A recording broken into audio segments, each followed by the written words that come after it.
9 alphas had asked Clara Whitmore to become their mate. 8 had offered land. 5 had offered titles. 3 had promised she would never need to work another day in her life. Clara had refused every one of them. By midwinter, Ravenmark had decided she was arrogant, heartless, or mad. The crueler rumor said the Frost Omega was saving herself for a king. They were wrong. Clara was not waiting for a better man. She was trying to keep every man in the kingdom away from the one thing she could not afford to lose. Lord Everett Kane became the 9th just before midnight. The winter court feast glittered beneath hundreds of candles while snow pressed against the palace windows. Nobles pretended not to watch Clara standing near the eastern doors, as Everett approached her with the confidence of a man who had already decided the answer would be yes. He was handsome, wealthy, and respected. More importantly, he was not cruel. His tenants spoke well of him. He had never mocked Clara for being an Omega who spent more time with ledgers, drivers, and mountain maps than with embroidery. That almost made this harder. "Clara," Everett said quietly, "you know I have no interest in making this a spectacle." A dozen nearby conversations softened. Clara glanced around. "Then you chose a poor location. Walk with me." "No." He hesitated, then held out his hand. "Become my mate." A gasp rose near the champagne table. "You would have land, security, a household of your own. You would never have to carry that northern enterprise alone again." There it was. Clara looked at his hand. "What happens to the Winterway charter?" Everett blinked. "What? If I bond with you, what happens to it?" "It becomes part of the Kane household naturally." "And if we disagree?" "About what?" "The depots. Routes. Toll rates. Emergency reserves." His expression softened in the way men's expressions often did when they thought a woman had wandered too far into unnecessary detail. "Clara, I would be your alpha." He said it gently. That was the worst part. No threat. No malice. Just certainty. To Everett, marriage would not destroy anything. It would simply move authority to the person who was supposed to have it. Clara stepped back. "Then you have answered for me." His hand remained suspended between them. A murmur moved through the hall. "You are refusing because of a transport charter?" "No.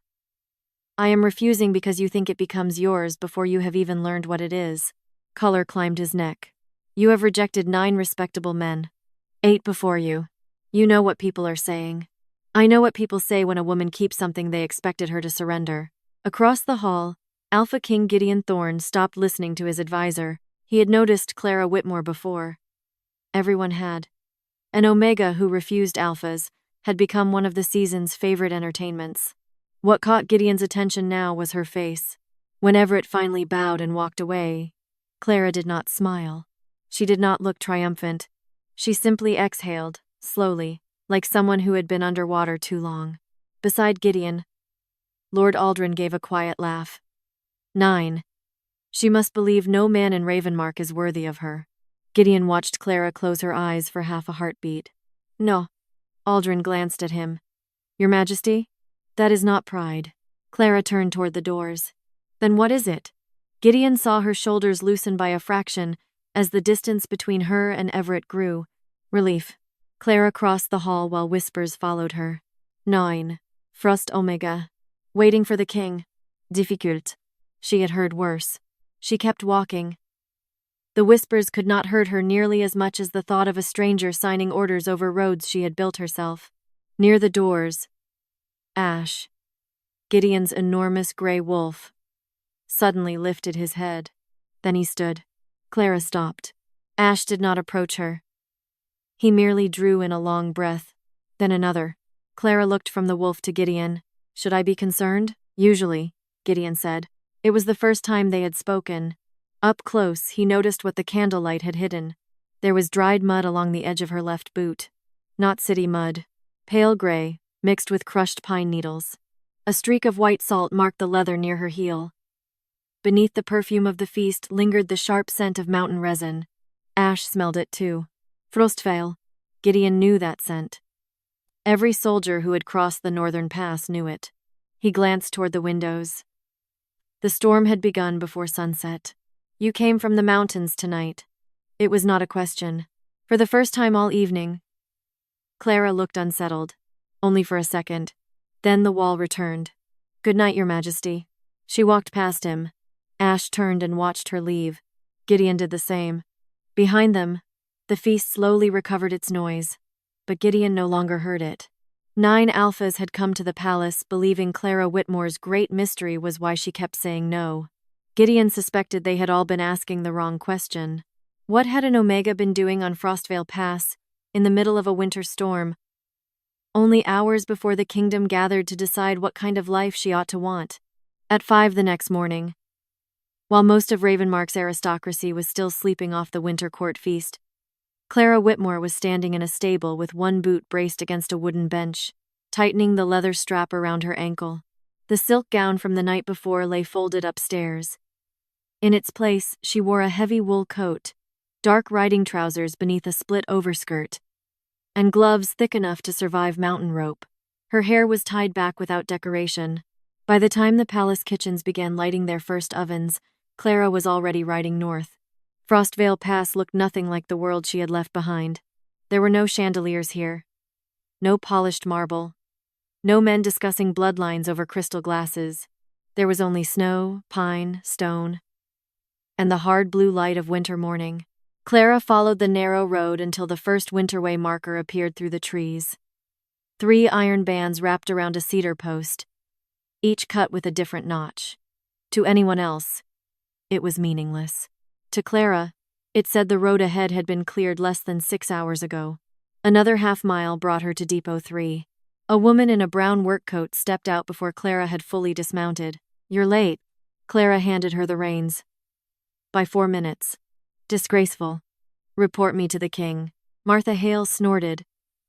She was 50, widowed during the border war, and had been running Depot 3 since Clara trusted her with 12 sacks of flour and a broken roof 6 winters earlier. Now the depot held enough emergency grain to feed 3 villages for nearly 2 weeks. Inside, workers were already moving crates while steam rose from wet coats drying near the stove. Clara went directly to the ledger table. "What changed overnight?" Martha pushed a sheet toward her. Greyhaven sent another request. Their western storehouse took water during the thaw last week. They lost more than they admitted. "How much?" 23 sacks.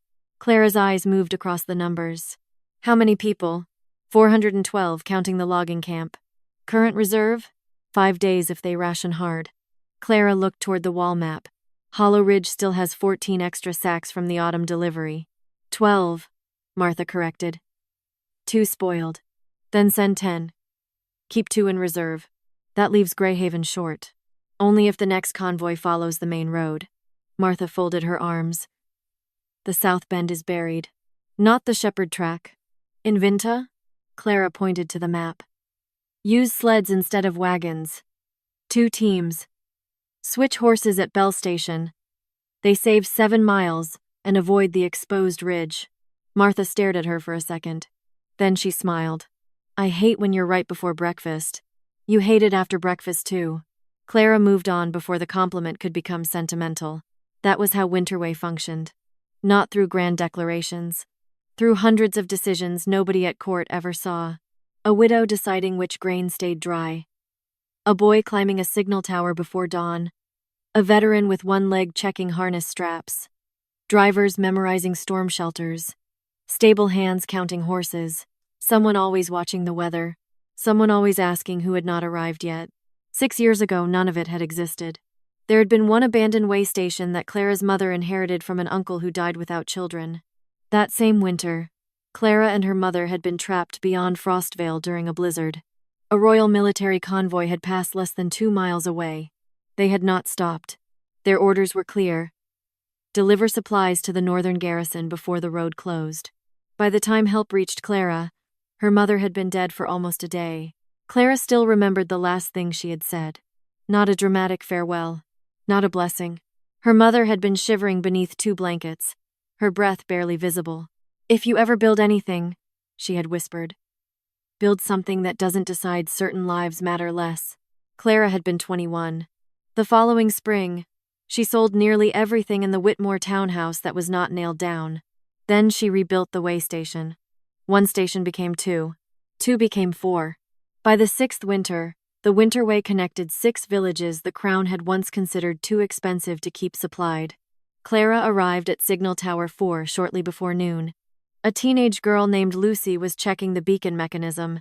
Wind shifted north, Lucy called down. Stormline by tomorrow night. How strong? Bad enough that I wouldn't send a fool over the upper pass. Clara looked up. And a smart person? Lucy grinned. Would leave today. That was precisely why Clara had returned from Frostvale only hours before the feast. She had spent most of the previous day inspecting the upper road before the weather turned. 9 men had been waiting in a palace. 2,000 people had been waiting on a mountain. The choice had not been difficult. By late afternoon, Clara reached Whitmore Station, the largest hub in the system. Nathan Bell was waiting inside her office. The solicitor had brought papers. Clara disliked papers carried by solicitors on principle. Nathan removed his gloves. I heard about Everett Kane. So did half the kingdom. 9. Apparently people have learned to count. Nathan did not smile. Everett will not be the last. Clara looked down at the Winterway map spread across her desk. 6 depots, 4 signal towers, 38 drivers, 117 horses.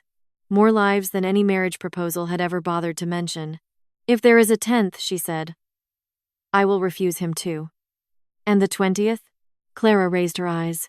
Nathan slid a copy of the ancient bonding law toward her. You know what happens if you bond. Yes. Your commercial charter enters the authority of your Alpha's household. Yes. He could be a decent man. Everett is a decent man. Nathan went quiet. That was exactly the problem. Clara touched one finger to Greyhaven on the map. I cannot bet 2,000 lives on whether a man remains decent after the law tells him everything I built belongs to him. Nathan studied her. So that is your answer? If saying yes means someone else decides whether these roads stay open. Clara folded the map. Then there will not be a 20th. Far to the south, inside the Crown offices, Chancellor Edmund Cross received a transport expenditure report before sunset. One number held his attention longer than the others. Northern Crown shipping costs had fallen 18% in districts served by the Winterway. He read the figure twice. Then he closed the report. Outside his office, bells marked the hour. Somewhere beyond the city, Clara Whitmore was building a road the Crown was beginning to notice. And if that road continued to succeed, powerful people were going to start asking why the kingdom had spent so much money for so many years getting less. For the first time that winter, Clara's greatest danger was no longer marriage. It was being noticed. 3 days after the winter court feast, Clara received a royal summons. It arrived at Whitmore Station just after sunrise, sealed in black wax and carried by a palace rider who looked deeply offended by the amount of snow on his boots. Clara read it twice. The Crown requested her presence in the royal map chamber at noon, regarding northern transport routes. Requested was a polite word for commanded. By 11:58, Clara was standing beneath a vaulted ceiling painted with old battle maps, facing 6 royal engineers and a table large enough to hold half the kingdom. Alpha King Gideon Thorne stood at the opposite end. He wore no crown. That somehow made him more intimidating. This is the proposed winter military route, one engineer said, tapping the northern ridge with a brass pointer. It shortens the journey to Greyhaven by almost 11 miles. Clara looked at the line, then at the man. You'll lose the wagons. The room went silent. The engineer frowned. Excuse me? The ridge. I know which ridge you mean. Apparently not. One of the younger officers coughed into his fist. Gideon's mouth almost moved. Almost. The engineer stiffened. The road was surveyed in September. Clara stepped closer to the map. September snow does not exist. That is why we account for winter conditions. No. You account for temperature. You did not account for wind. She pointed to a narrow section of the route. The eastern face catches crosswind after the first heavy snowfall. Snow builds here, then hardens into a shelf. By midwinter, the road looks wider than it actually is. The engineer crossed his arms. We have used that road before. With light cavalry. We are discussing supply wagons. Yes. Clara looked at Gideon. That is why your wagons will disappear. One of the officers muttered something about exaggeration. Gideon heard him. So explain it. Clara did. She showed them the angle of the ridge, the prevailing wind, the weight of grain wagons, and the distance between turning points. She explained how exhausted horses pulled differently on ice, and how drivers trying to correct a sliding rear axle would instinctively steer toward what appeared to be solid road. It would not be solid road. It would be packed snow hanging over a drop. When she finished, nobody spoke for several seconds. Gideon turned to the chief engineer. "Change the route." The man blinked. "Your Majesty." "We have already—" "Change it." "Yes, Your Majesty." Clara gathered her gloves. She expected dismissal. Instead, Gideon said, "Everyone out." The engineers left. Clara remained. She did not like that. When the doors closed, Gideon walked slowly around the map table. "Ninemen." Clara stared at him. "Of course, Your Majesty. If this is a proposal, I would prefer you send it in writing. It will save both of us considerable time." A faint line appeared beside his mouth. "I am not proposing." That answer landed harder than she expected. Clara folded her arms. "Then why bring it up?" "Because 9 men have apparently spent years asking you the same question. They have asked several. Most of them were tedious. They ask what they can give you." Clara said nothing. Gideon glanced at the leather map case beneath her arm. "Land, security, status, protection. I already have 3 of those." "Which 3? "That depends on the week." This time he did smile, briefly. Then it disappeared. "But nobody asks what you already have." Clara's grip tightened around the map case. Gideon noticed. He seemed to notice everything. He stepped nearer, but not enough to crowd her. "What does saying yes cost you?" The room became very quiet. Clara had prepared answers for insults, for mockery, for men who called her difficult, for women who asked whether she feared dying alone. She had never prepared for that. "What?" "If you accepted one of them," Gideon said, "what would you lose?" Clara looked toward the great northern map. One road line stretched toward Frostvale. Then another. Then 6 small settlements most people in the capital could not name. Winterway. Gideon followed her gaze. "What about it?" "It would stop being mine." She expected confusion. Instead, his expression sharpened. "The bonding law." "Yes. Your charter transfers to household authority." "Not ownership exactly." "Control." Clara looked back at him. "Yes." Gideon was silent. She waited for the usual response. "A road is replaceable. Surely a husband would understand. You could continue as a hobby." Instead, Gideon walked to the map. "Why are you still using 12 horse teams on the western climb?" Clara stared at him. "I beg your pardon?" He tapped a section near Bell Station. 12 horses. Heavy sled. Long ascent. You have been reading my route reports. You submit them to the Crown. Nobody reads those. I do." Clara moved beside him. 8. Horse teams would require more rotations. "Yes." "Which doubles driver fatigue?" "Only if the same drivers make the full run." She frowned. Gideon pointed farther south. "Build a relay here. That slope freezes." "Not on the eastern side. The eastern side floods during thaw. This is winter. And I have to build for spring, too." They argued for 43 minutes. About horses. About road width. About depot placement. About whether Bell Station could support another stable. At one point, Clara proved him wrong about the distance between Greyhaven and Hollow Ridge. Gideon checked the scale, then looked at her. "You're right." 2 words. No irritation. No wounded alpha pride. Just acknowledgement. It unsettled Clara more than flirting would have. Finally, Gideon rolled the map closed. "I want to see it." "See what?" "Winterway." "No." "Tomorrow." "Still no." 6 in the morning. Clara stared at him. "You cannot simply invite yourself into my work." "I am not inviting myself." "That is worse." Gideon picked up his gloves. "Then consider it a royal inspection." Clara's eyes narrowed. "There it is." He paused. "What?" "The part where an alpha decides his title gives him the right to enter anything he wants." The words landed between them.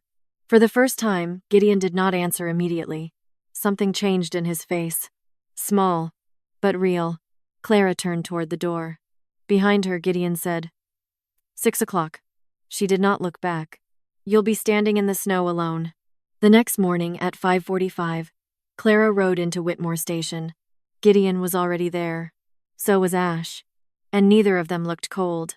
At 5:45 the next morning, Alpha King Gideon Thorne stood outside Whitmore Station with frost gathering on the shoulders of his coat. Clara pulled her horse to a stop and stared at him. "You are early." You said I would be standing in the snow alone. I was hoping the cold might improve your judgment. Gideon glanced at the pale sky. It has not. Ash stood beside him, gray fur silvered with frost. 2 royal warriors waited farther down the road, deliberately distant enough to make it clear Gideon had not brought an army. Clara dismounted. You really came. You sound disappointed. I am deciding. She reached toward the saddlebag attached to Gideon's horse. Ash's head snapped around. A warning growl rolled from his chest. Clara froze. Your wolf has better boundaries than most alphas. Gideon took the saddlebag himself. He also bites. That already puts him above several men I have met. One of the warriors coughed suspiciously behind them. Gideon ignored him. Ash did not. The wolf looked at Clara as though filing the insult away for later. Where first? Gideon asked. Clara pointed north. If this is truly an inspection, Your Majesty, you walk the entire route. I expected nothing less. You may before noon. They left Whitmore Station as dawn began whitening the mountains. Clara did not give him a tour. Tours were for visitors. She gave him work. At Bell Station, she put a manifest in his hands and asked him to find the error. At Hollow Ridge, she made him wait while a driver changed a damaged runner instead of arranging some ceremonial welcome. At a shelter halfway up the western road, Gideon found 6 beds, firewood sealed against moisture, emergency grain, blankets, lamp oil, and a wooden board listing the names of every family within walking distance. Who maintains this? He asked. 3 villages rotate responsibility. Paid? Partially. By you? By the route toll. Gideon looked at her. You charge less than the crown. Yes. And still maintain this. Yes. How? Clara kept walking. I do not pay 6 men in the capital to approve the purchase of 1 sack of oats. That earned her a look. She smiled without turning around. By mid-morning, Gideon had stopped seeing Winterway as a collection of roads. It was a machine, not a mechanical one. A human one. Every station supported another. Empty sleds carried firewood on return journeys. Horses were changed before exhaustion instead of after it. Drivers carried coded markers showing which roads they had already crossed so the next station could judge conditions without waiting for a formal report. And Clara knew all of it. Not just the system, the people. Morning, Miss Whitmore, called a broad-shouldered man stacking salt barrels. Your knee? Still attached. That was not my question, Thomas. It hurts. Then stop lifting barrels twice your size. Thomas glanced at Gideon. Who's your friend? Clara continued walking. The king. Thomas nearly dropped the barrel. Gideon caught it before it hit the ground. For several seconds, nobody moved. Then Clara said, Now his knee and his pride are injured. Gideon set the barrel down. You make quite an impression on your employees. They are not my employees. What are they? People who know I cannot run this without them. The answer stayed with him. At Depot 5, Gideon finally opened the Crown Transport ledger he had brought. Clara leaned over the table beside him. Your northern grain costs are wrong. They are audited. They are still wrong. They are Crown records. That does not make them sacred. Gideon slid the ledger toward her. Clara compared the figures to her own manifests. Here. She tapped a column. You are paying full northern freight on the return journey. We pay contractors by round trip. I know. Then what is the problem? Clara looked at him as if the answer should offend him personally. The wagons return empty. Gideon frowned. Usually. You are paying hundreds of wagons to travel south carrying air. He looked back at the ledger. Clara pulled a map closer. Winterway needs lumber, iron fittings, salt, lamp oil. The northern villages send wool, timber, hides, and stone south. Your contractors already make the journey. She drew one line with her finger. Fill the return wagons. Gideon calculated silently. How much? If you stop being cheated? I did not ask for commentary. You invited me to discuss your numbers. This is my inspection. Then inspect faster. He looked at her. She looked back. Then Gideon laughed. It was brief and rusty, as though the sound had not been used often. Clara went still. He seemed almost surprised by it himself. Gideon returned to the ledger. If Crown wagons carry Winterway freight south, your cost drops. 21% approximately. And Crown contractors stop billing us for empty mileage. Assuming you renegotiate their contracts. I will. Clara's eyebrows rose. That quickly? I dislike paying for air. On that, Your Majesty, we finally agree. By afternoon, they had filled 3 pages with calculations. Gideon proposed crownstone from an underused quarry for 2 Winterway shelters. Clara refused. You need stone. I need stone. I do not need ownership disguised as assistance. His jaw tightened. Not everything I offer is an attempt to control you. No. But the law makes it very easy for offers to become leverage later. There it was again. The same wall from the map chamber. Gideon could have ordered the arrangement. Instead, he closed the ledger. Then we make it a trade. Clara waited. 30 days, he said. Crown wagons carry Winterway freight on return runs. Winterway handles selected Northern Royal deliveries at your existing rate. Neither side assumes authority over the other.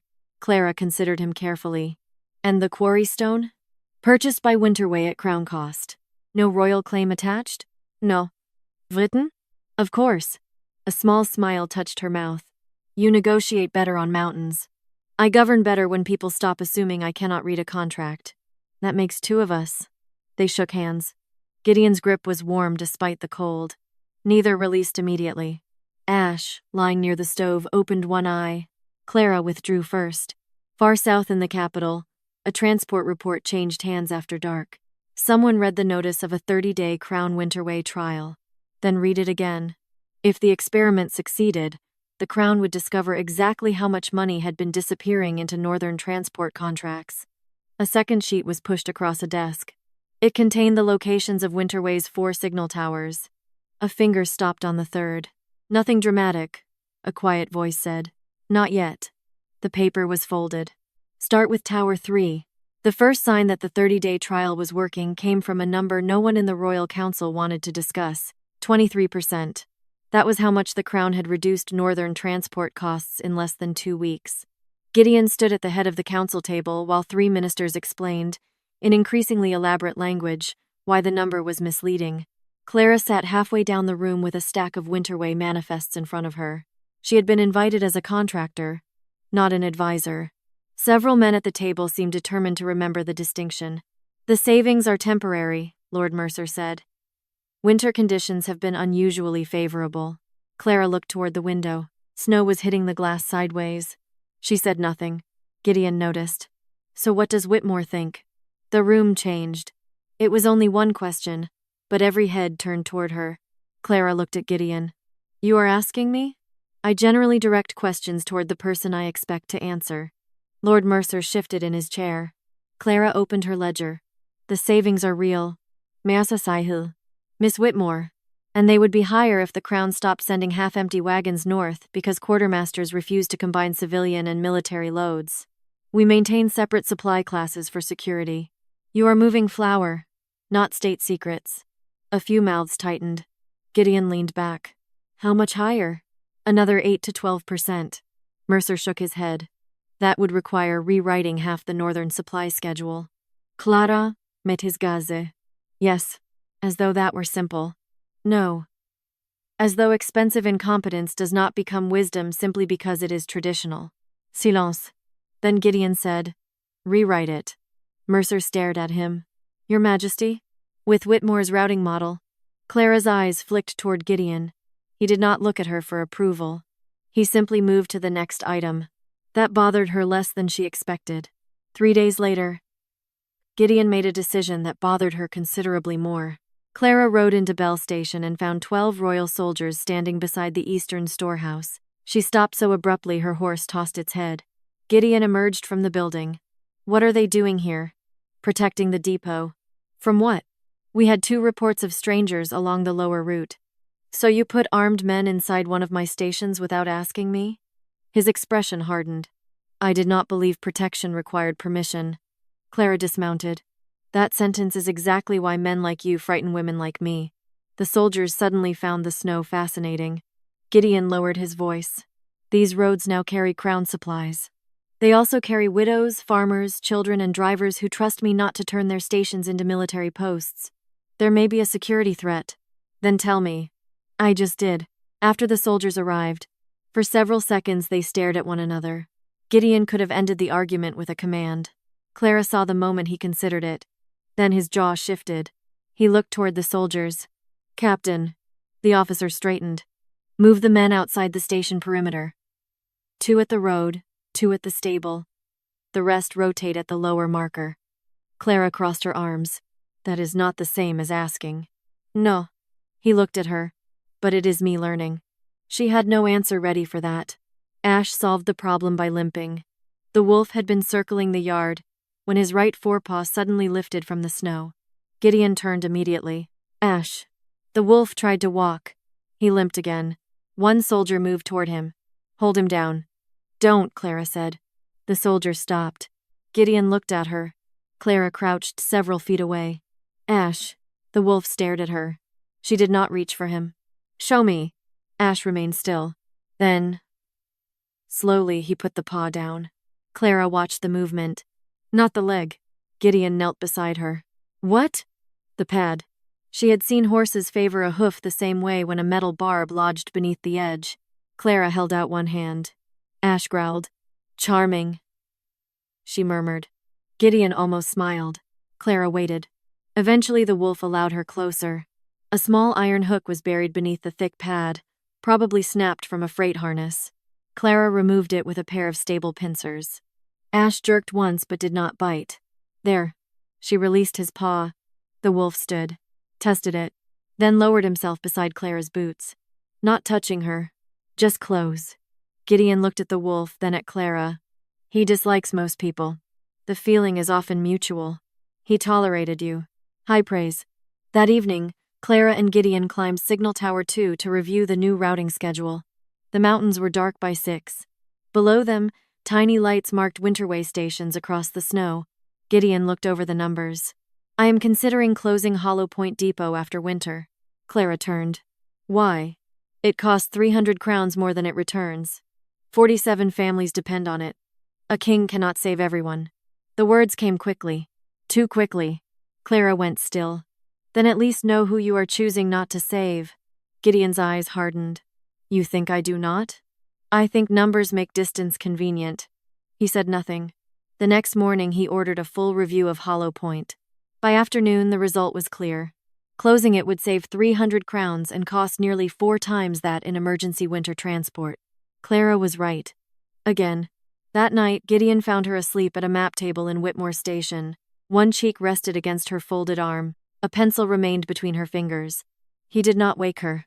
He corrected one supply total on the margin, left his coat over the back of her chair, and wrote beneath the number, "You are short 3 wagons on the western route."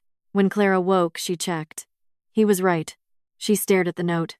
Then, despite herself, laughed. A bell began ringing outside. Once, twice, then 3 times. Clara stopped laughing. Workers rushed into the yard. She reached the door first. Across the distant ridge, 3 signal towers burned against the night. But the 4th light was missing.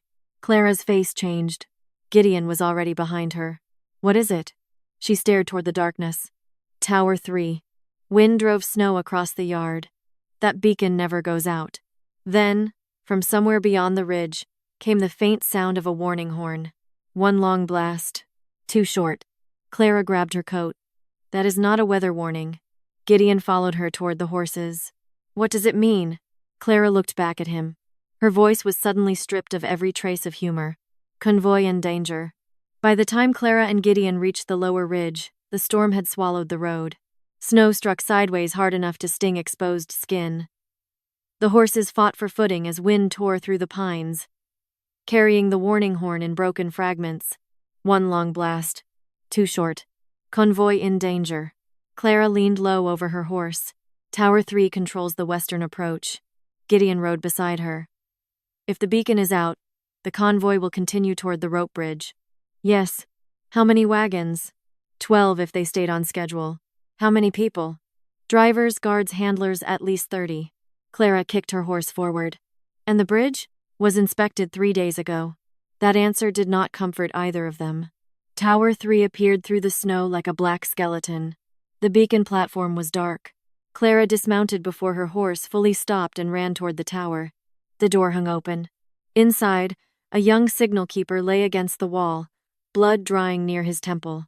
Elias. He groaned. Alive. Clara dropped beside him. What happened? Someone came before dusk. His eyes struggled to focus. Said they had crown orders. I went outside to check the lower marker. He swallowed. When I came back, someone hit me. Gideon crouched nearby. How long ago? Maybe an hour. Clara stood immediately. The convoy is already coming. She raced up the tower stairs. Gideon followed.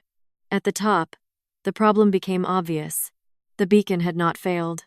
It had been dismantled. The oil reservoir lay on the floor. The ignition line had been cut cleanly. Clara's war. Can you relight it? Not fast enough. She looked into the storm, then toward the western road. A faint moving light flickered in the distance. Lanterns. The convoy. Too close. Clara turned. Get everyone outside. Gideon did not question her. He shouted down the stairs. Move! Workers from the nearby shelter spilled into the snow. Gideon's 2 warriors followed. Clara pointed toward an emergency signal rack. Red flare. Highest angle. One of the workers grabbed it. The wind will carry it east. Then aim west. That could bring it down on the trees. Do it. The flare shot into the storm. For a moment, red light flooded the snow. Far below, the convoy lanterns continued moving. They didn't see it, Gideon said. Clara's eyes narrowed. Then we go to them. They ran. The western descent was nearly invisible. Snow had buried the road edges. Gideon ordered one warrior to stay with Elias and sent the other ahead with a horn. Clara moved faster than any of them because she knew where the ground disappeared. At the final turn, the rope bridge emerged through the storm. And Clara stopped. One support line sagged lower than it should. She stepped closer. No. Gideon saw it too. The main side rope had been cut halfway through. Not enough to collapse empty. Enough to fail under weight. Lanterns appeared above the opposite ridge. The first wagon. Clara lifted the warning horn and blew until her lungs burned. The lead driver heard. He pulled hard on the reins. The wagon skidded. The second wagon nearly struck it. Back them up! Clara shouted. The driver yelled something she could not hear. The horses panicked. One rear wheel slid toward the edge. The weakened bridge groaned. Clara looked once, then decided.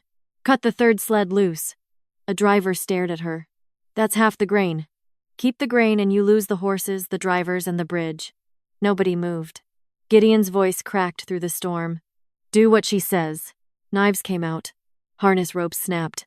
A heavy supply sled dropped backward into the snowbank. The bridge lifted slightly as weight shifted. Now the lead team, Clara shouted. One wagon at a time. The first wagon moved. Slowly. The bridge creaked beneath it. Gideon grabbed one of the tension ropes with 3 men and pulled it tight. Clara crossed halfway onto the bridge. Left wheel, the driver corrected. Not that far. The wagon shifted again. A sharp crack split the air. The damaged support rope began unraveling. Clara, Gideon shouted. She ignored him. The lead horses were nearly across. Then one slipped. The wagon lurched. Clara ran forward and seized the bridle. The horse thrashed. Ease! The bridge dropped beneath her feet. For one sickening second, Clara disappeared below the rail. Gideon released the tension line with one hand, lunged forward, and caught the back of her coat. He hauled her against the bridge planks. Are you trying to die? Not tonight. She pushed herself upright. Pull! Gideon stared at her, then grabbed the rope again. The wagon reached solid ground. The workers cheered once. Clara did not. Next, the second wagon started across. A beam above Gideon snapped. Clara saw it before he did. Gideon. He looked up. Too late. Clara yanked the emergency release line tied to the overhead brace. The secondary rope swung loose. The falling beam changed direction and slammed into the snow less than a yard from him. Gideon stared at it, then at Clara. Was that necessary? You're welcome. Even in the storm, she heard him laugh once. They worked for another 40 minutes. By the time the final wagon crossed, everyone was shaking from cold and exhaustion. One grain sled had been lost. No people had. No horses had. That was a victory Clara could live with. Ash appeared out of the whiteout carrying a torn blanket in his teeth. He dropped it at Gideon's feet, then turned and ran back toward the trees. Clara understood first. Someone is missing. They followed. 20 yards off the road, a small boy was trapped beneath an overturned supply sled. Ash stood over him, barking. Gideon and 2 drivers lifted the frame. Clara dragged the child free. Alive, cold, terrified, but alive. Only after the boy was wrapped in blankets did Clara allow herself to stop moving. Her gloves were torn. Blood marked both palms. Gideon took her hands before she could hide them. You need them wrapped. I need the bridge secured. The bridge can wait 5 minutes. That is exactly how bridges become graves. He looked down at her palms, then back toward the damaged support line. Was it inspected? Clara's expression changed. Yes. When? 3 days ago. By whom? Me. Gideon released one hand and walked to the cut rope. Snow had already begun collecting inside the exposed fibers. He touched the edge. Clean. Too clean. This had not frayed. It had been cut. Clara came beside him. The beacon. Gideon nodded. The signal keeper. The rope. 3 separate failures. Non accidental. The storm was natural. Everything else was not. Gideon looked at her. This was meant to make Winterway fail. Clara stared into the darkness where Tower 3 should have been burning. For 6 years she had fought winter. Winter had rules. Wind changed. Roads froze. Horses tired. Snow buried markers. But winter did not carry knives. Someone did, and for the first time since Clara built the Winterway, the mountain itself was no longer the most dangerous thing on it. By noon the next day, the story had reached the capital. Not the truth. The story. The truth was that Tower 3 had been sabotaged. A bridge had nearly collapsed. And 30 people had survived. Because workers, drivers, Clara, Gideon, and half a dozen exhausted horses had refused to let the mountain win. The story Ravenmark preferred was simpler. The Alpha King had spent the night alone in a blizzard with the Frost Omega. By evening, Clara had acquired a new name, the King's Omega. She heard it first from 2 women outside the royal council chamber. Neither realized she was behind them. I always knew she was waiting for someone higher. 9 alphas rejected, and suddenly the king appears. Clara kept walking. Inside the chamber, the Winterway investigation had already begun. The cut rope lay sealed in evidence cloth. Tower 3's damaged ignition line rested beside it. Elias had confirmed that the men who attacked him had carried forged crown orders. But he had seen no faces clearly enough to identify them. A former routekeeper named Hal Brenner quickly became the strongest suspect. He had been dismissed by Clara the previous spring for stealing toll money. He owed gambling debts. He knew the signal system. Most damaging of all, a set of cutting tools matching the damage to the bridge had been found in a shed behind his house. Gideon read the report twice. Clara read it 3 times. You do not believe it, he said. I believe Hal is capable of theft. That was not my question. She looked at the tools. He is also capable of revenge. But, Clara traced one line in the report. He hated me loudly. Gideon waited. Men who hate you loudly rarely become patient enough to build an operation like this. That is instinct. It is experience, not evidence. Her eyes lifted. For a brief second, something passed between them. The bridge. The cut rope. Gideon's belief that evidence must come before trust. Clara closed the report. Then keep investigating. He did. Hal Brenner was arrested before sunset. By the following morning, the court had already decided the matter was finished. Clara had not. She had other problems. When she entered the map room, she threw a folded society column onto Gideon's desk. He looked at it. What is this? My life reduced to 6 sentences. He opened it. The column described Clara as the Alpha King's mysterious northern companion and suggested that Winterway's new crown contracts had more to do with royal affection than efficiency. Gideon's expression hardened. Who wrote this? That is not the point. It will become the point when I find them. No. Clara leaned both hands against the table. 6 years, Gideon. He looked at her. 6 years building routes in storms. 6 years counting grain, replacing roofs, burying drivers who did not come home. 6 years, and one night beside you erased all of it. It did not erase anything. To you.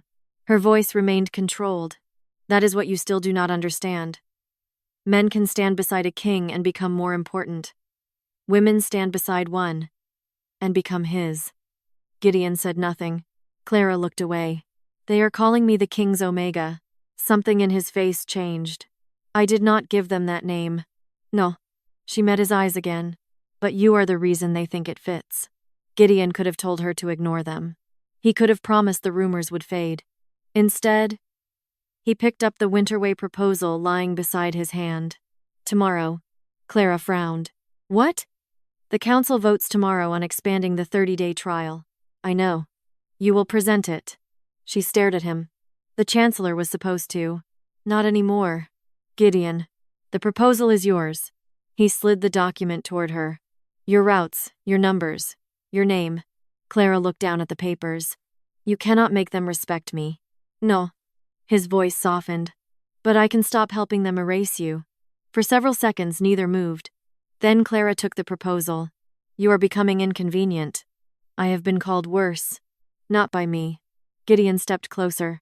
The map table remained between them. But suddenly it did not feel like much distance at all. Clara should have moved. She knew that. Instead, she stayed. What are you doing? She asked quietly, trying to determine whether that was an insult. It was. Poorly delivered. Her mouth almost curved. Gideon came around the edge of the table. This time he did not touch her without warning. He stopped close enough that she could choose. Clara hated how much that mattered. His eyes dropped to her mouth, then returned to her face. If I kiss you, he said, will you accuse me of abusing royal authority? Probably. And if I do not, I may accuse you of cowardice. That seems unfair. Life has been difficult for you. That was when he kissed her. Not like an alpha claiming anything. Not like a king expecting obedience. Slowly, carefully. As though her answer still mattered even after he had asked the question. Clara's hand closed around the front of his coat. For one impossible moment. There were no laws, no charters, no council, no mountain roads. Only the realization that she had spent years preparing herself to resist men who wanted to own her and had never prepared for one who made her want to stay. When they separated, Gideon rested his forehead briefly against hers. Clara whispered, still inconvenient. Good. The next day, Winterway's expansion passed the council by 7 votes to 3. Clara presented every figure herself. Even several men who disliked her could not argue with 23% savings. For the first time in years, the future looked larger instead of smaller. Hal Brenner sat in custody. The trial had succeeded. The Crown wanted Winterway expanded. And when Gideon looked at Clara across the council chamber, he no longer bothered pretending she was merely a contractor. Then Chancellor Edmund Cross stood. I regret interrupting the celebration. A wooden document box rested in his hands. Gideon's expression sharpened. What is it? Records recovered during the transport audit. The box opened. Ledgers. Receipts. Winterway manifests. Clara felt the first cold thread of unease slide down her spine. Edmund placed one document in front of Gideon. Then another. Royal grain diverted. Crown transportation billed twice. Supplies allegedly sold across the northern border. Every order carried Winterway authorization. Every page carried Clara's name. The room slowly became silent. Gideon looked at the final document. Then at Clara. She stepped forward and read it. Her stomach dropped. The signature was perfect. Not similar. Perfect. Edmund folded his hands. Miss Whitmore? Clara stared at her own handwriting. That is my hand. Gideon's face revealed nothing. Did you write it? Clara looked directly at him. No. And for the first time since he had asked what saying yes would cost her, Gideon did not know which answer he was prepared to believe. By sunset, there were 6 documents. By midnight, there were 14. Every new page made Clara look guiltier. The royal auditors found missing grain, duplicated transport charges, and 3 payments routed through accounts connected to Winterway. 2 drivers claimed they had been instructed to alter manifests. One warehouse clerk swore Clara's seal had been used on an unauthorized shipment. Gideon stood alone in the council chamber long after everyone else had gone. The evidence covered the table. He hated how convincing it was. He hated more that Clara had not tried to run. She stood across from him, still wearing the same dark dress she had worn when Winterway's expansion passed only hours earlier. Ask me, she said. Gideon looked up. Ask you what? The question you have been avoiding. He already knew. Clara's voice remained steady. Do you believe I did this? Gideon wanted to answer immediately. He wanted the answer to be simple, but his father had once trusted men because he loved them. Generals, advisors, friends. By the time Gideon inherited the throne, half the kingdom had been paying for those mistakes. A king who ignored evidence because of affection did not become loyal. He became dangerous. I believe the investigation must finish. Something disappeared from Clara's face. Not anger. Something quieter. More important. Understood. Clara. No. You answered. I did not accuse you. You did not have to. The council doors opened. Chancellor Edmund Cross entered with 2 ministers. Your Majesty, the council has reached a recommendation. Gideon's jaw tightened. What recommendation? Temporary suspension of Winterway authority until the audit is complete. Clara went still. Edmund continued.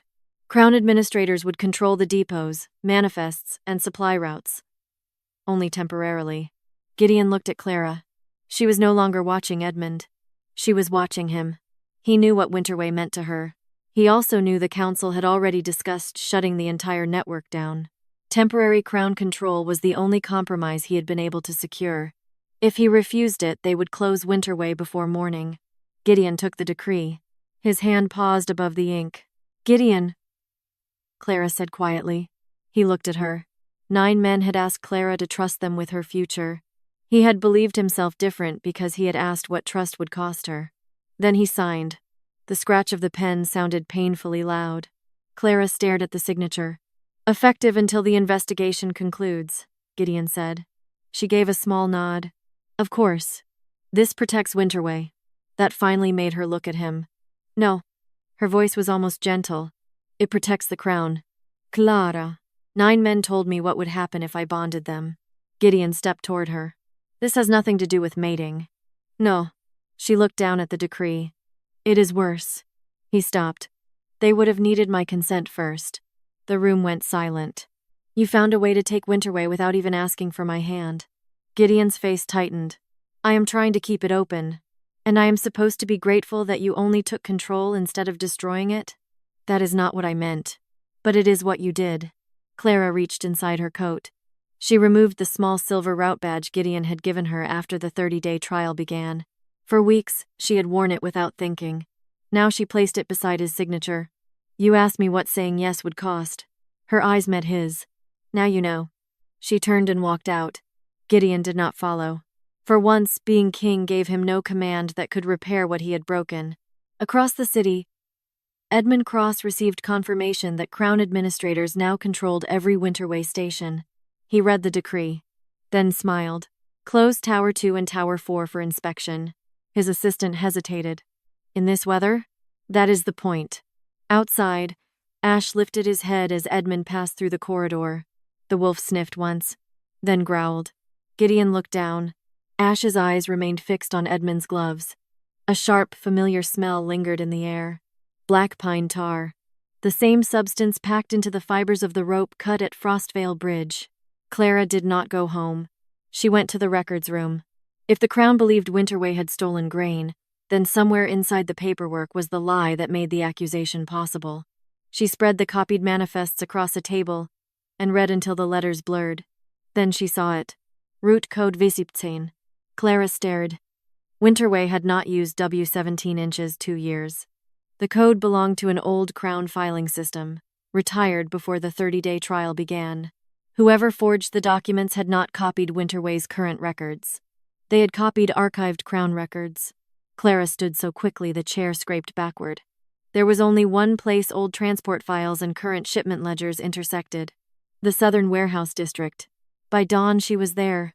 The warehouse listed in the forged manifests appeared abandoned. It was not. Behind the locked front doors, Clara found stacked grain stamped with the royal seal. Missing grain. Not sold across the border. Not stolen by Winterway. Hidden. She moved deeper inside. Crates carried the mark of North Crown Transport Company. Then she found the ledger. False billing. Duplicate routes. Payments routed through shell merchants. Years of them. Winterway had not created the fraud.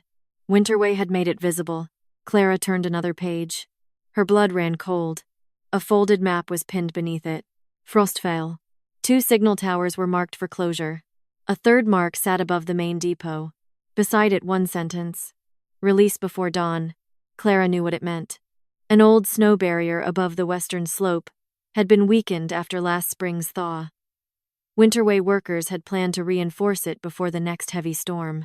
If someone released it deliberately during the storm now moving over Frostvale, the resulting slide would bury the main depot and part of Greyhaven. Hundreds of people were still moving through that valley. Clara looked at the ledger in her hand. This could clear her name. All she needed to do was ride south and put it in front of Gideon. Then she looked north. There was no time. Clara tore out the most important pages, shoved them inside her coat, and ran for her horse. Her reputation could wait. The mountain could not. Back at the palace, Gideon stood over Ash. The wolf had growled at Chancellor Cross twice that morning.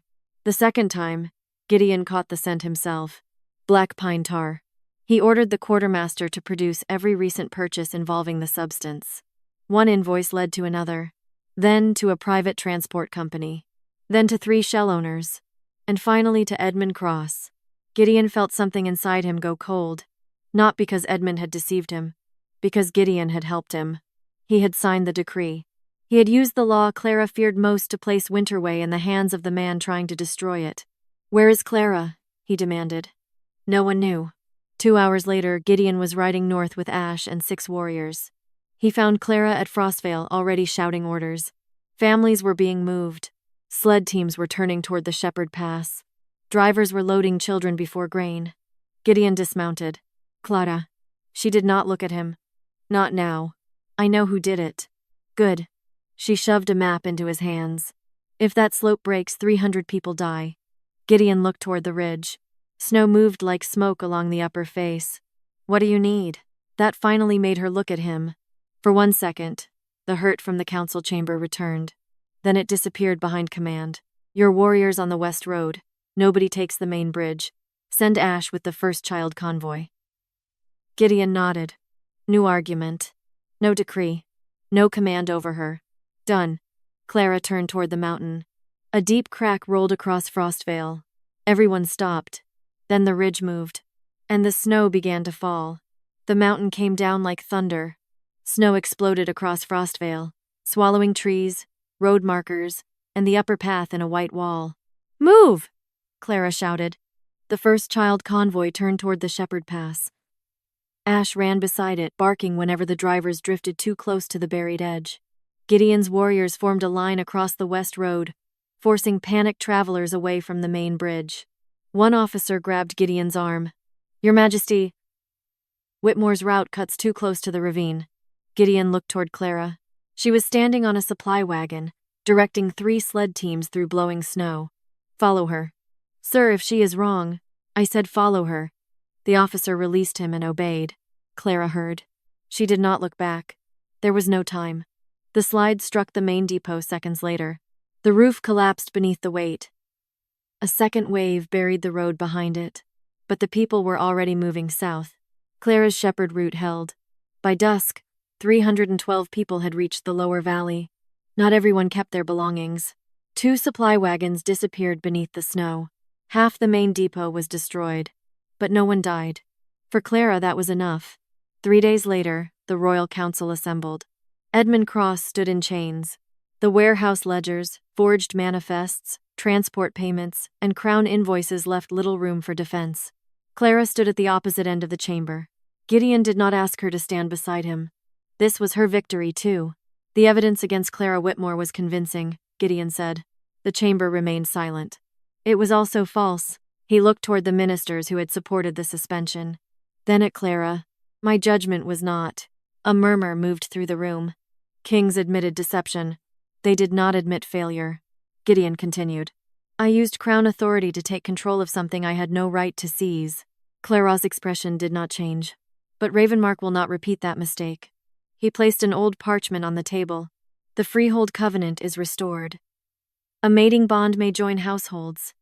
It will no longer erase property, charters, businesses, or civic authority held before that bond." This time the room erupted. Gideon let them.